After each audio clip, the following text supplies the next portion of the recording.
السلام علیکم ورحمۃ اللہ وبرکاتہ۔ ان الحمد للہ رب العالمین والعاقبۃ للمتقین والصلاة والسلام علی سید الانبیاء والمرسلین وعلی آلہ واصحابہ ومن تبعہم بإحسان الی یوم الدین واشہد ان لا الہ الا اللہ وحدہ لا شریک لہ واشہد ان محمدا عبدہ ورسولہ اما بعد۔ گزشتہ درس میں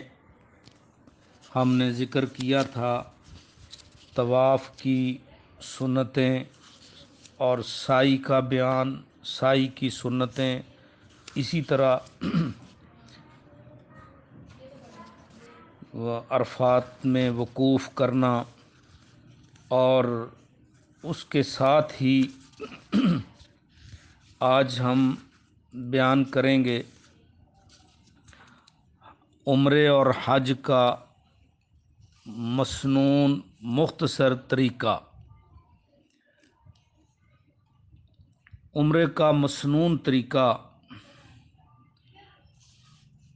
یہ ہے کہ آدمی میقات پر پہنچ کر احرام باندھے۔ جب میقات پر پہنچے تو احرام باندھے۔ احرام سے پہلے غسل کرنا اور خوشبو لگانا یہ بھی مسنون ہے۔ جیسا کہ نبی اکرم صلی اللہ علیہ وآلہ وسلم آپ کا طریقہ تھا۔ جامع ترمذی کے اندر حضرت زید بن ثابت اپنے والد سے بیان کرتے ہیں کہ انہوں نے نبی صلی اللہ علیہ وسلم کو دیکھا، انہ ران نبی تجرد الہلالہ واغتسل، کہ آپ صلی اللہ علیہ وسلم نے لوگوں سے الگ تھلگ ہوئے اور آپ نے غسل کیا۔ اسی طرح حضرت عائشہ رضی اللہ تعالیٰ عنہا سے روایت ہے، وہ فرماتی ہیں کہ کنت اطیب رسول اللہ صلی اللہ علیہ وسلم بأطیب ما اقدر علیہ قبل ان یحرم ثم یحرم۔ یہ مسلم کی حدیث ہے کہ نبی اکرم صلی اللہ علیہ وسلم کو میں نے احرام باندھنے سے قبل اچھی طرح خوشبو لگاتی تھی اور پھر آپ احرام باندھتے تھے۔ پھر اس کے بعد احرام باندھنے سے قبل یا احرام باندھ کر ان الفاظ میں یہ نیت کرنا کہ لبیک عمرتن، اور اگر حج کا احرام باندھنا ہے تو لبیک اللہم لبیک حجن، یہ الفاظ کہے جائیں۔ احرام باندھنے کے بعد بلند آواز سے تلبیہ کہنا ہے۔ احرام باندھنے کے بعد بلند آواز سے تلبیہ کہنا ہے، جیسا کہ حضرت انس رضی اللہ تعالی عنہ بیان فرماتے ہیں کہ میں نے رسول اللہ صلی اللہ علیہ وسلم سے سنا ہے، یلبی بالحج والعمرۃ جمیعا یقول لبیک عمرۃ وحجن، کہ میں نے نبی صلی اللہ علیہ وسلم کو حج اور عمرہ دونوں کے لیے تلبیہ پکارتے سنا ہے۔ آپ ان الفاظ میں کہتے تھے لبیک عمرۃ وحجن۔ اور پھر بیت اللہ کا طواف شروع کرنے سے پہلے تلبیہ ختم کر دینا چاہیے۔ جو ہی بیت اللہ کا طواف شروع کیا ہے تو تلبیہ منقطع ہو جائے گا، جیسا کہ نبی اکرم صلی اللہ علیہ وآلہ وسلم کا معمول ہے۔ حضرت عبداللہ ابن عباس رضی اللہ تعالیٰ عنہ بیان فرماتے ہیں ان نبی صلی اللہ علیہ وسلم کان یمسک عن التلبیۃ فی العمرۃ اذا استلم الحجر، کہ نبی صلی اللہ علیہ وسلم جب حجر اسود کا استلام کرتے یا بیت اللہ کو دیکھتے تو آپ تلبیہ کہنا بند کر دیتے۔ اسی طرح طواف شروع کرنے سے پہلے جو اجتباء ہے وہ بھی ضروری ہے، اجتباء کرے طواف کرنے شروع کرنے سے پہلے جو اوپر چادر لی ہوئی ہے اس کے ذریعے اجتباء کرے، اور اجتباء کا مفہوم پیچھے ذکر کر دیا ہے کہ ایک کندھا جو ہے دایاں کندھا اس کو برہنہ کر دیا جائے، اور چادر جو اوپر دی ہوئی ہے وہ دائیں کندھے سے نیچے سے نکال کر، بغل کے نیچے سے نکال کر بائیں کندھے کے اوپر ڈال لی جائے، اس کو اجتباء کہتے ہیں۔ اور یہ بھی رسول اکرم صلی اللہ علیہ وآلہ وسلم کا طریقہ ہے اجتباء کا، آپ صلی اللہ علیہ وآلہ وسلم نے اجتباء کیا ہے۔ حدیث میں آتا ہے کہ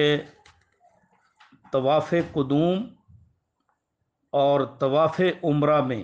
اجتباء احرام کی چادریں دائیں کندھے کے نیچے سے نکال کر بائیں کندھے پر ڈالنا یہ مسنون عمل ہے، صحابہ کرام اور رسول اللہ صلی اللہ علیہ وسلم نے اسی طرح ہی کیا ہے۔ اور اس کے بعد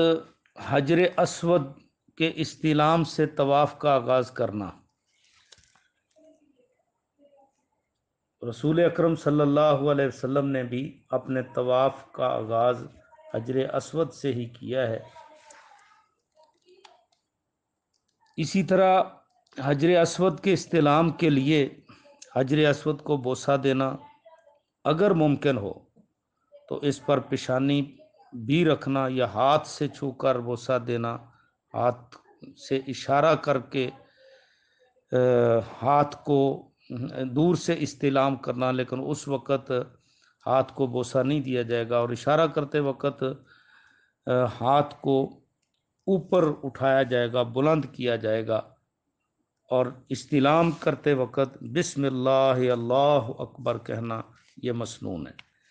طواف کے ہر چکر میں حجر اسود کا استلام کرنا، اسی طرح طواف کے پہلے 3 چکروں میں رمل کرنا، رمل کا مطلب ہوتا ہے تیز چال چلنا پہلے 3 چکروں کے اندر، باقی 4 چکروں میں عام چال چلا جائے گا، اور رکن یمانی کو چھو کر بوسہ نہ دینا، اگر چھونا ممکن نہ ہو تو پھر اشارہ کیے بغیر ہی وہاں سے گزر جائے۔ رکن یمانی اور حجر اسود کے درمیان یہ دعا پڑھے ربنا آتنا فی الدنیا حسنہ وفی الآخرۃ حسنہ وقنا عذاب النار۔ باقی طواف میں جو بھی انسان کو دعائیں مسنون یاد ہوں یا قرآنی دعائیں یاد ہوں تو وہ پڑھتا رہے، اور کچھ نہیں تو سبحان اللہ والحمد للہ ولا الہ الا اللہ واللہ اکبر یہی پڑھتا رہے۔ اسی طرح ایک طواف کے لیے 7 چکر ضروری ہیں بیت اللہ کے، حجر اسود سے حجر اسود تک، اور 7 چکر پورے کرنے کے بعد قرآن مجید کی اس آیت کے مطابق وَاتَّخِذُوا مِن مقام ابراہیم مصلی، مقام ابراہیم پر 2 رکعتیں پڑھی جائیں گی، جس میں پہلی رکعت کے اندر قل یا ایھا الکافرون سورۃ فاتحہ کے بعد، اور دوسری میں قل ھو اللہ احد پڑھنا مسنون ہے سورۃ فاتحہ کے بعد۔ نماز کے بعد آب زمزم پینا اور کچھ سر پر ڈالنا بھی مسنون ہے۔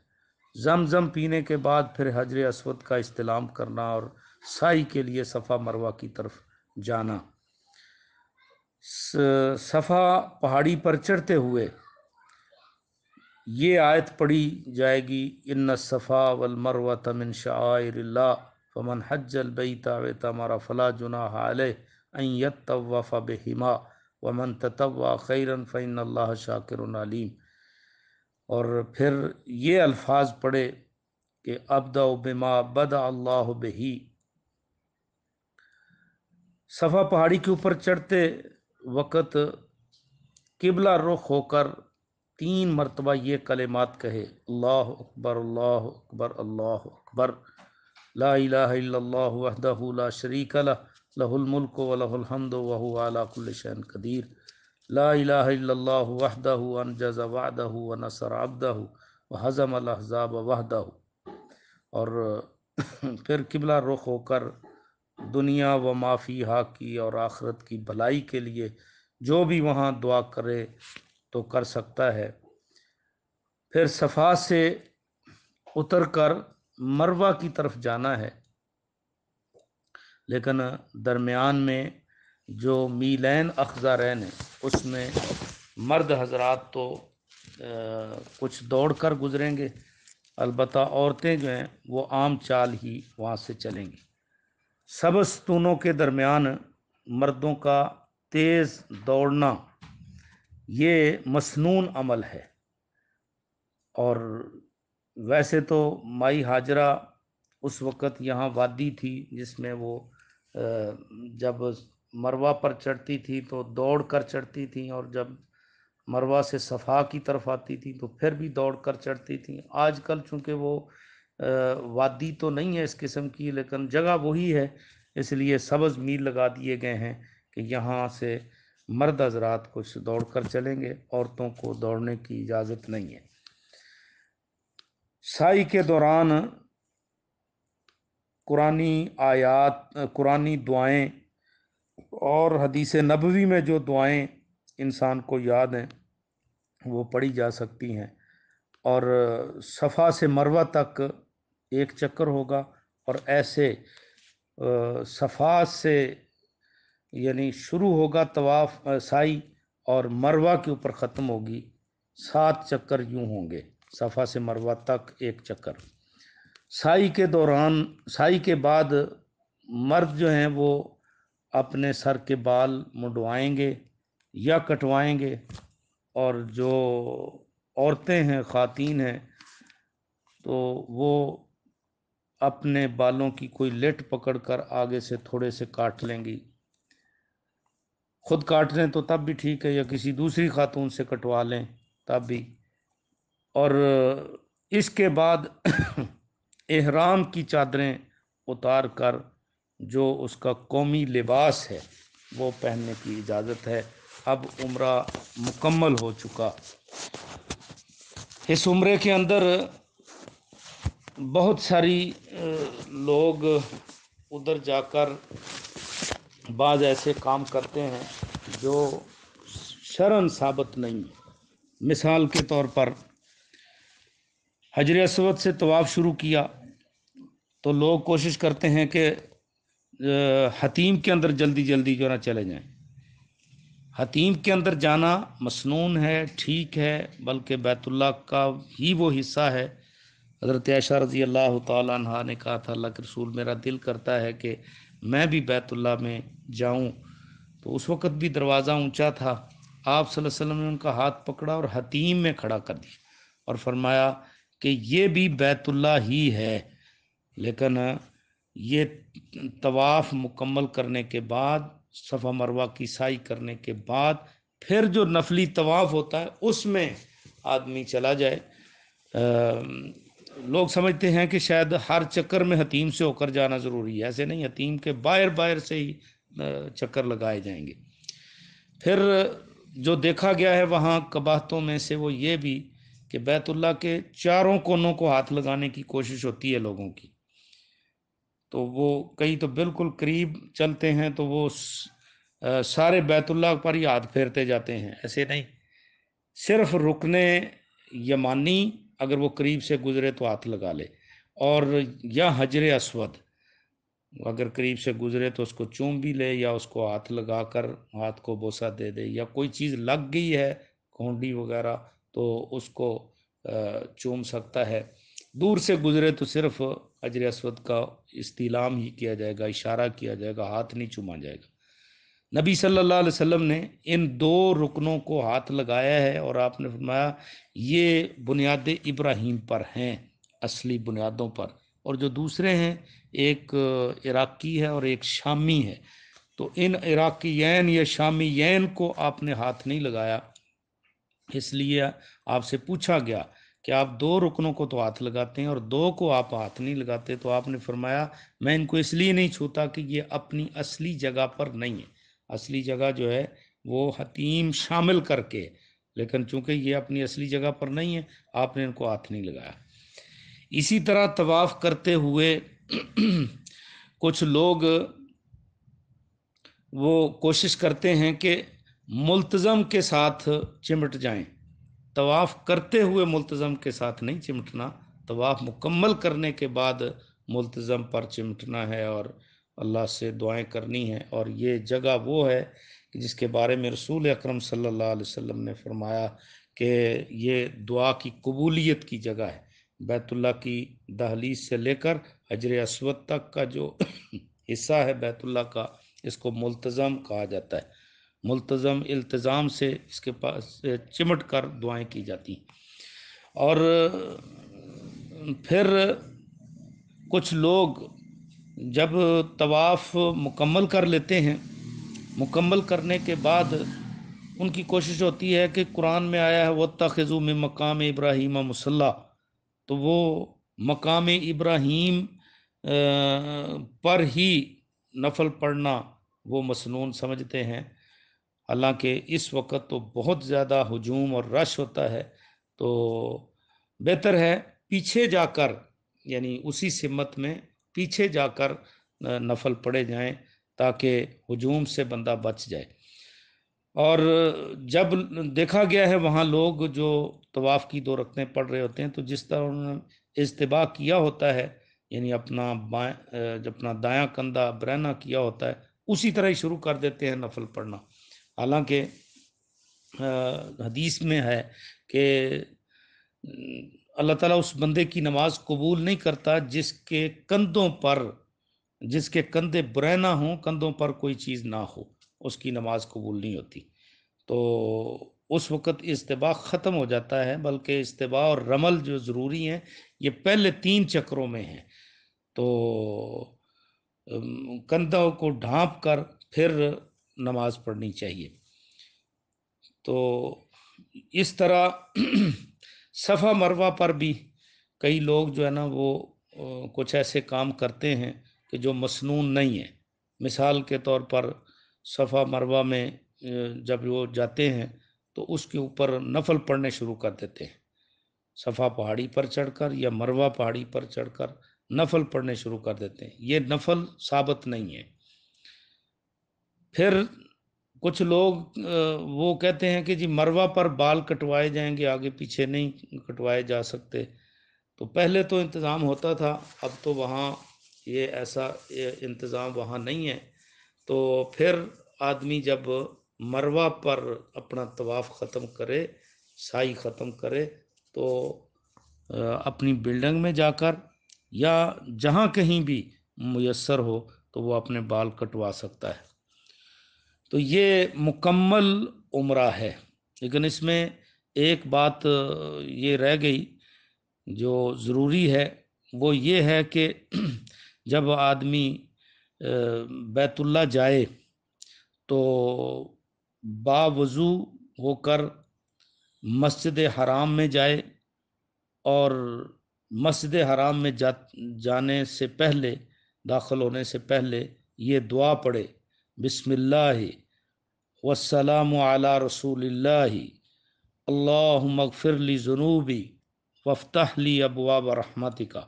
یہ دعا پڑھے۔ اور پھر کچھ لوگوں کو دیکھا ہے کہ جب وہ مسجد میں داخل ہوتے ہیں تو نیچی نگاہ کر کے جو نا وہ چلتے ہیں،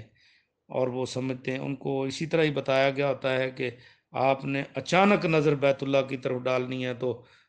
کھڑے ہو کر دعا شروع کر دینی ہے۔ بہرحال یہ کوئی ضروری نہیں ہے۔ اگر تو آپ